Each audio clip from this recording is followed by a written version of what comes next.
Nako ay heto, hindi na ho nakatiis si Robin Padilla dahil sa init ng pagbabatikos sa kanya ay biglaan ho ang kanyang desisyon na ayaw niya nang magsenador, kusang loob niya na ibinahagi na kusa siyang hindi na magsisenador.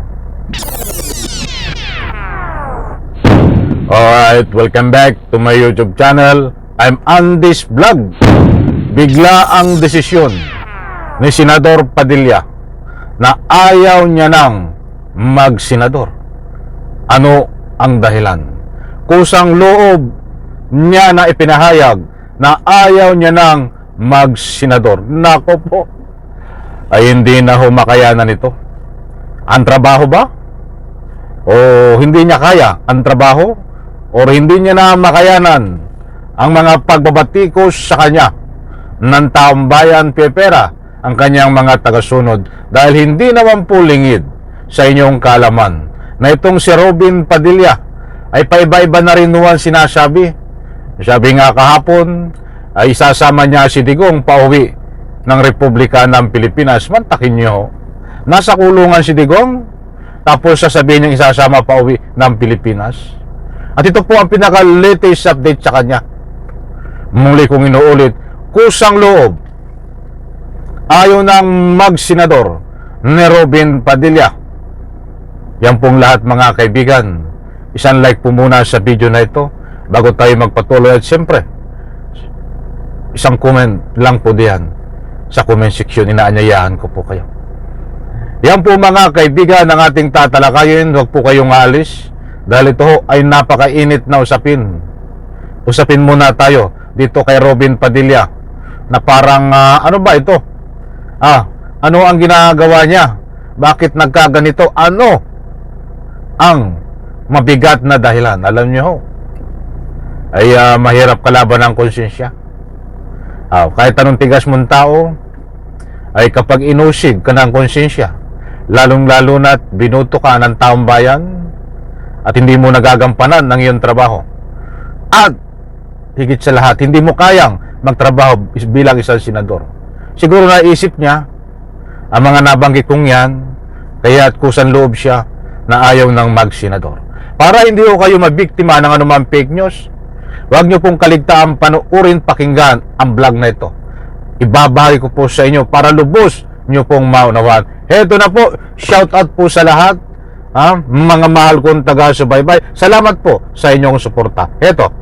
Kayo sa Pilipinas, pero ngayon po babalik na kayo sa Pilipinas, pero hindi nyo nadalaw si former President Duterte. Pero kung may pagkakataon po kayo makausap siya, ano po yung gusto nyong sabihin sa kanya?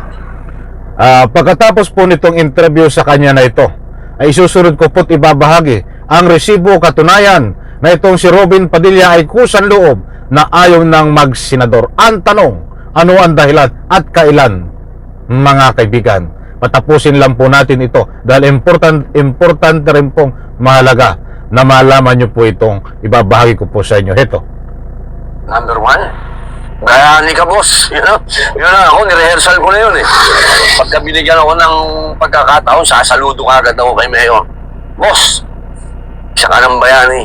Yun ang unang-una kong sasabihin sa kanya, tapos yayakapin ko siya. Hindi kita iiwan, boss. Kahit saan makarating, hindi kita iiwan. Ayan mga kaibigan, kahit saan daw makarating ay hindi raw po iiwan ni Robin Padilla.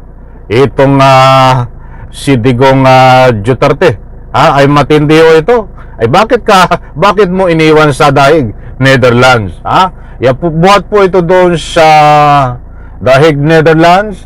Iyan po si Robin Padilla.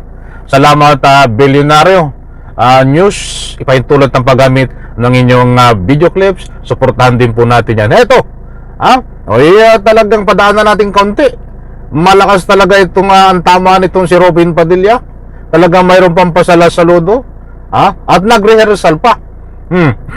Ba't umuwi yung luhaan? Kasabay ho ng pag-uwi niya, naluhaan dahil hindi niya naisama sa pag-uwi ng Republika ng Pilipinas itong si Digong Duterte.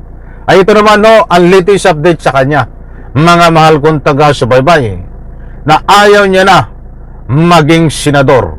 Ito po ang buong detalye, mga kaibigan. Unawain po natin at pakinggan para hindi po kayo mabiktima ng anumang fake news. O ito, ipapakita ko po sa inyo.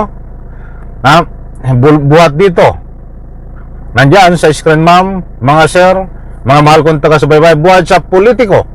At ipaplas ko din po diyan sa screen. Nandyan po. Ipaplas ko muna sa screen. Si Ruben Padilla po yan. Buhat po dito sa artikulo ng politiko. Ito po, babasahin ko. Nandyan po. Abay, matindihan nilalaman. Gusto ko lang magbago ang ating sistema ng gobyerno. Talagang ay ikaw muna magbago, Ruben Padilla. Alam ko ang pinatutungkulan mo dito ay ang Pangulong Bongbong Marcos nakagalang-galang. Umarap ka naman sa salamin mo bago mo sabihin yan. Sa bagay, huwag na po tayo magtaka. Hindi mo alam kung alam ang mga pinagsasabi nito dahil lang sa pagtanggol sa kanyang pinapanginoon na si Digong ay kung ano-ano na ho ang napasok sa kanyang puso at isipan. Babasahin ko po. Gusto ko lang magbago ang ating sistema ng gobyerno. Nawala na ang unang political dynasty. Yan ang number 1 nating problema. Kailangan summer mag-umpisa tayo. Kung ayaw naman yung mag-umpisa ay hindi na ako sasama. Tama na ako hanggang 2028. Okay na ako, boundary na ako. May nababanggit. Tama na ako hanggang 2028. Okay na ako, boundary na ako. Bibigyan po natin linaw yan sapagkat ang gusto niyang ipunto dito ay hindi na po siya tatakbo bilang senador, mga kaibigan. Yan po ang sabi ni Ruben Padilla. Ito at babasahin po natin ang complete details. Tama na ako hanggang 2028. Okay na ako. Senador Ruben Padilla is considering step away from politics after his first term in the Senate in 2028. Mga kaibigan, bibigyan ko pong linaw. Ibig sabihin nung ayaw na magsenador ni Ruben Padilla, at kusang loob niya na ayaw niya na magsenador. Yan po ang kanyang latest na pahayag. Yan ho ang gusto niyang ipunto.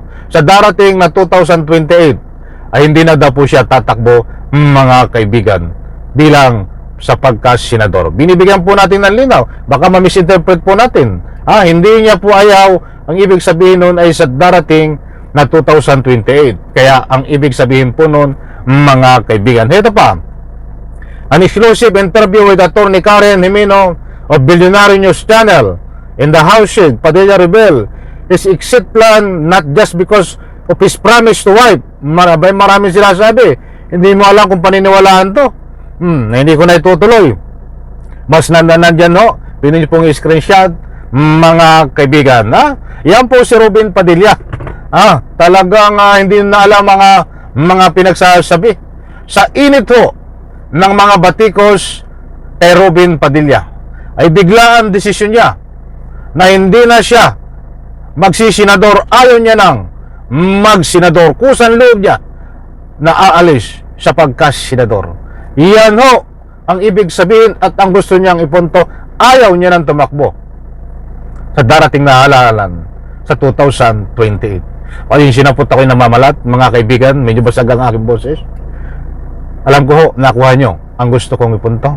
Diyan po sa comment section, inaanyayahan ko po kayo magbigay ng anumang public opinion. Deserve niya po na hindi na tumakbo. Deserve niya na ayaw niya na magsenador.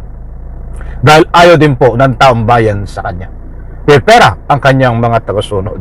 Di ba? Nililinaw natin kung ayaw mo magsenador na, ay mas natutuwa ang taong bayan na ayaw kang magsenador. At kahit sabihin mo na ayaw mo na at hindi ka na tatakbo, at kahit tumakbo ka pa, hindi ka na tatamain, Ruben Padilla, dahil tapos na ang tinatawag ng taong bayan sa kanilang mga public opinion. Nakasama ka rin na nambudol ng taong bayan. Ayon ho sa mga nagbibigay ng anuman salubin. Muli po, maraming salamat. Isang like ko sa video na ito. Bye-bye. Palakpakan.